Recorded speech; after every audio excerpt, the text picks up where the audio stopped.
What's up? We're back with the vlog. We got a ton of problems going on, but we're fixing them, so you can stay and watch. I shaved my face. You did. The first time I saw you, I was like, what has happened? I was like, and then I realized, your face looked so bald. Thanks. So, I mean, I've been married to Caroline for almost 8 years, and last time I shaved my face, like 2 weeks ago, I went over to her parents' house, and her mom looks at me and goes, "Did you do something different?" And I was like, "What do you mean?" She's like, "Have you ever had facial hair?" I'm like, "Only the entire time I've ever known you." See you later. See you later.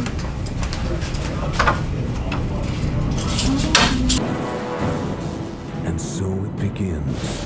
The journey, the destination, the dream. You've lived your life for this one moment. A chance to march into the pantheon of greatness, where a legacy of champions awaits.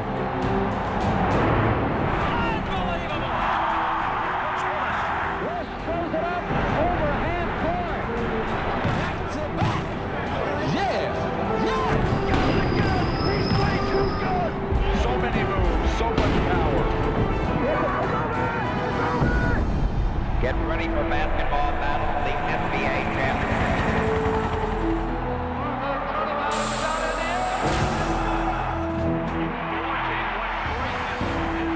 An almost unthinkable storyline has unfolded in this NBA Finals. And I'm guaranteeing everybody here, next year we're going to win it again. Tonight, the real season begins. Don't ever underestimate the heart of a champion. It's 89-84 Sixers, and they get inside. I want to tell you something. Somebody up there is on our side. Do you have a lock? A small little bitty lock? No, there's one. Right here.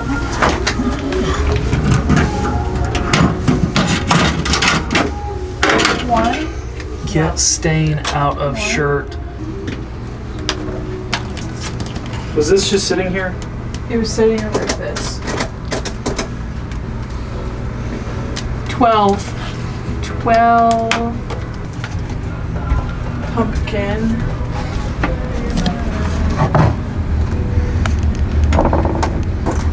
I cannot figure out what this is. Where's the pumpkin? Try and like get to the, so we can see the whole bottom thing. Yeah, that's the problem with the way this cord is.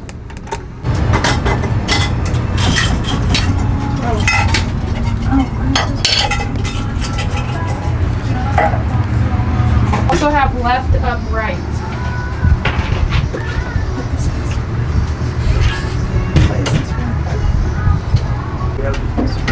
Where are the gems?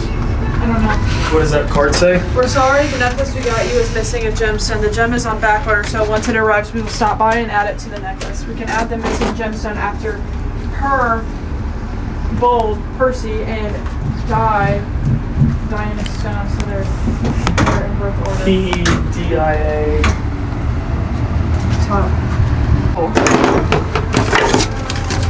Okay, we have the remote to the TV.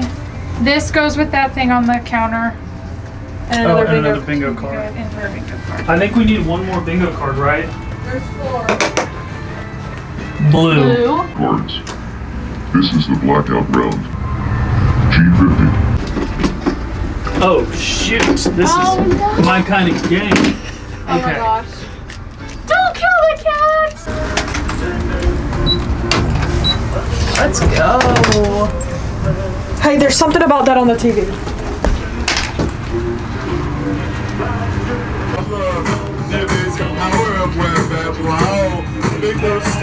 Together. So we know. Number 5, 6. 2. There's the pumpkin. Just won the escape rooms over in Knoxville. It's our little team bonding. We do it every month, and we just beat some granny in this game. She was stealing cats, and we found out how she had all of her money, and she was also taking money from her family. So we just went and beat that, and now we're going back to the office I think it's that way.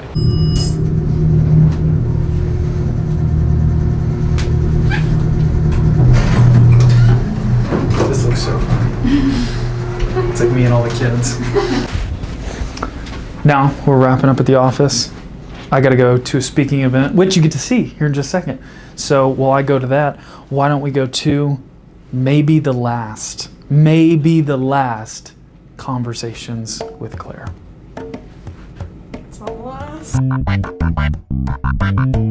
So this week, the 20th Hannah Montana anniversary. Is that what it was called? Don't ask me. The 20th the 20th anniversary. That's what it was. The 20th anniversary came out this week, and it was really good, and it was really healing if you watched it growing up, because everything was the same. And Miley was on it, and she sang old songs, and she sang a new song too, and I had goosebumps the whole time. Yeah, you need to watch it if you haven't. Okay.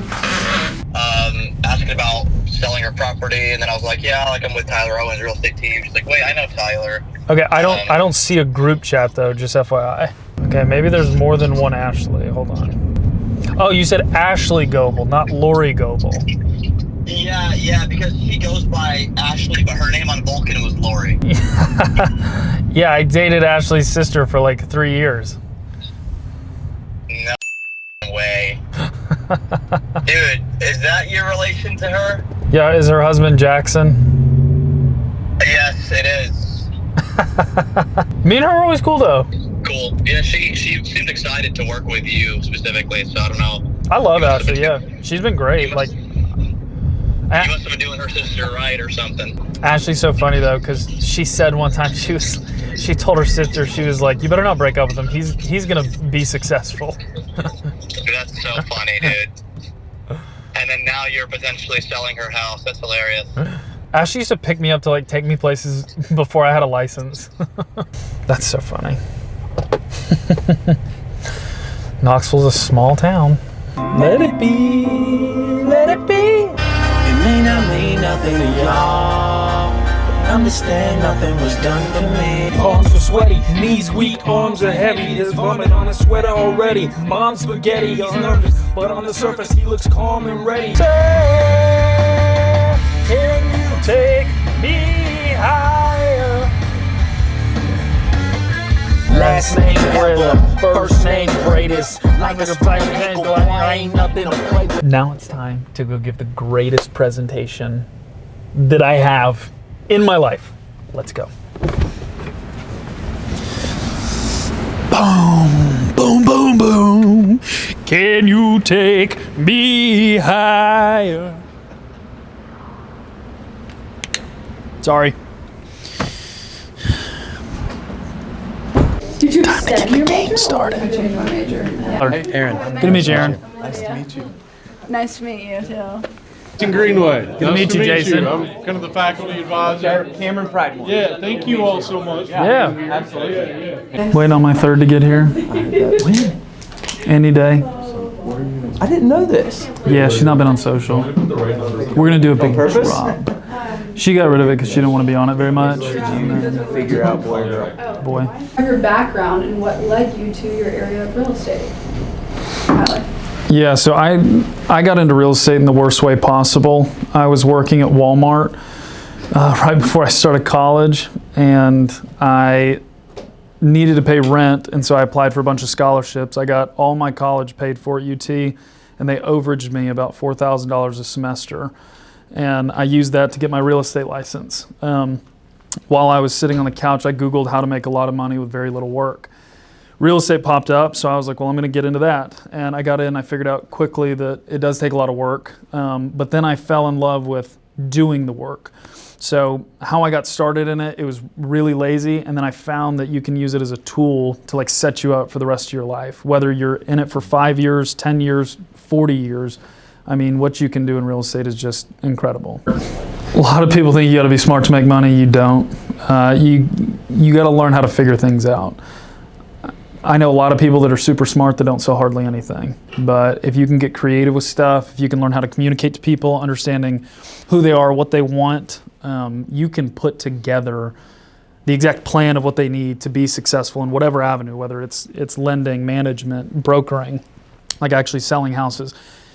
If you can figure stuff out, you'll be just fine. And then I would also say you've got to be willing to give up some stuff. A lot of people love their hobbies and a lot of free time, and you get in this mindset, especially coming out of school, it's very structured. It's like 9 to 5, 9 to 5. And you've got to be willing to let some of that stuff go. So you got to make sacrifices depending on the level you want to get to.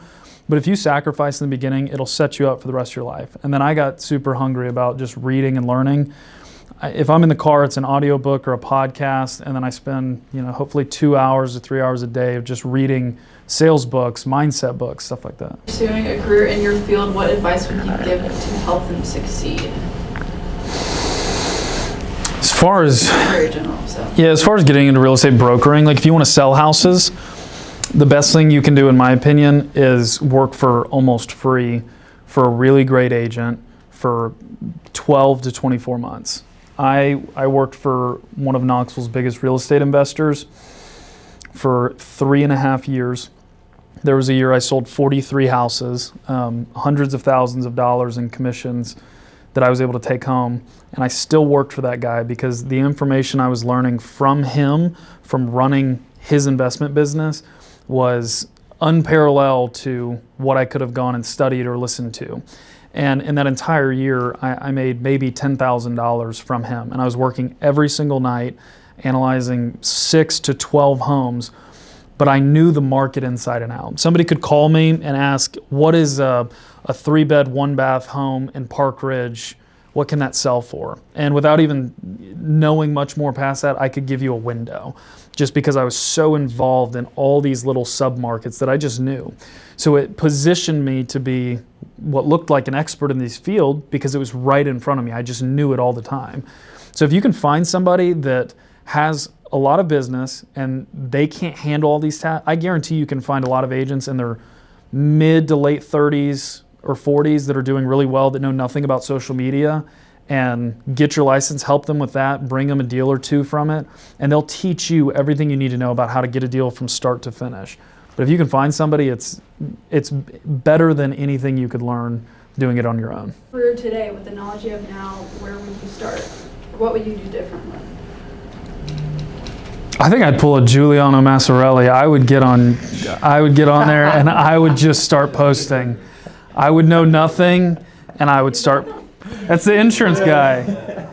I mean that kid just came out of nowhere. I mean, I can tell you for a fact that guy doesn't know as much about his industry as some of these old veterans, and he's taking a ton of their business.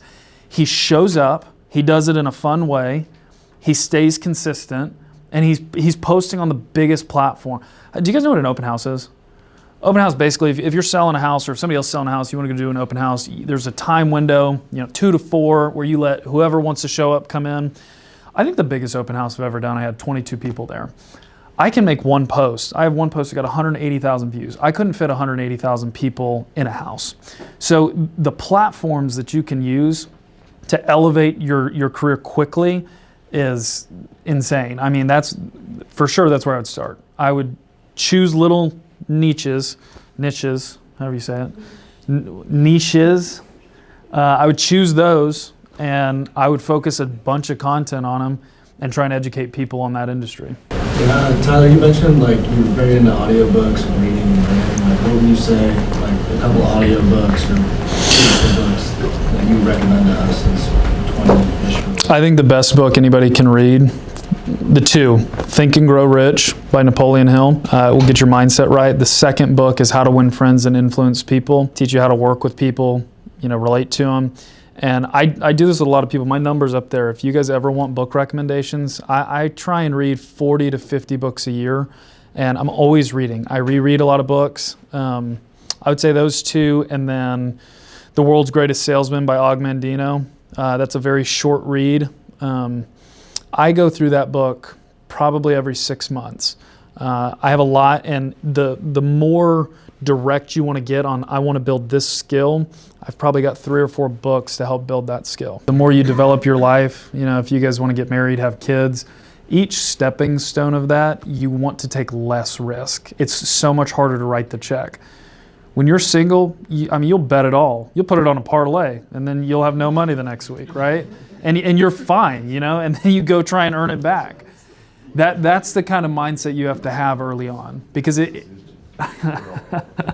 know. But if I was probably too much of a risk taker early on. When I bought that property I was telling you about, I immediately took that money and I put it into 2 other properties. So I had my personal property and 2 investment properties. And I was at a conference, and I remember sitting there. I bought the ticket a year prior. It was a $10,000 ticket to go to this conference. And I'm sitting in my hotel room, and I've got all the bills were about to come out, and I had less than $1,000 in my bank account. And I knew I had one of those properties closing. And if it would have gotten delayed at all, I would have had to figure something out. But the risk I took, I went from less than $1,000 in 1 week to over $250,000 in about a 10-day span.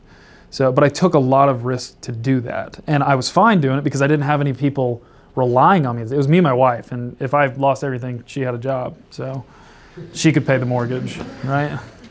So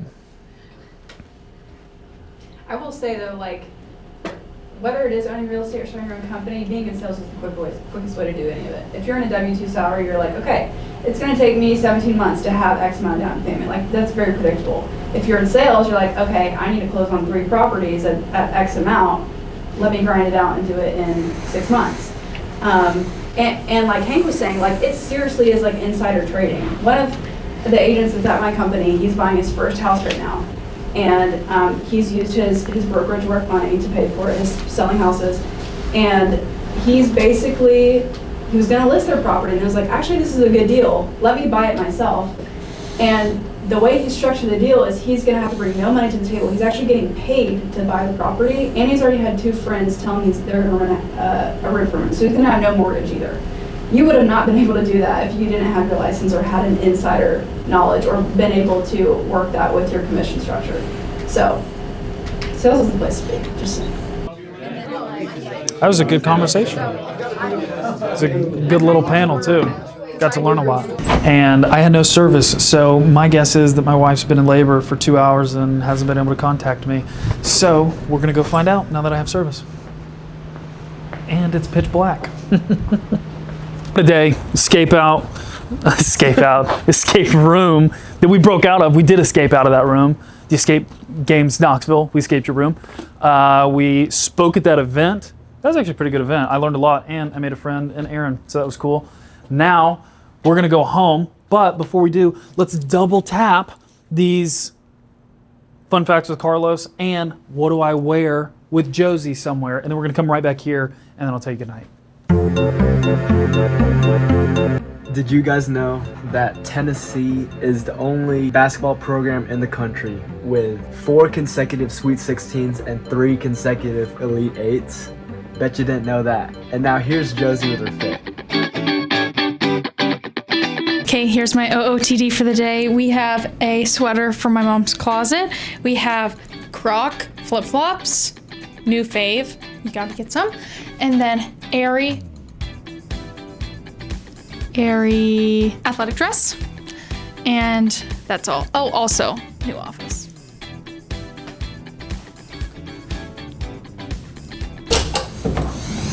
And now that you've seen that, our work is over for the day.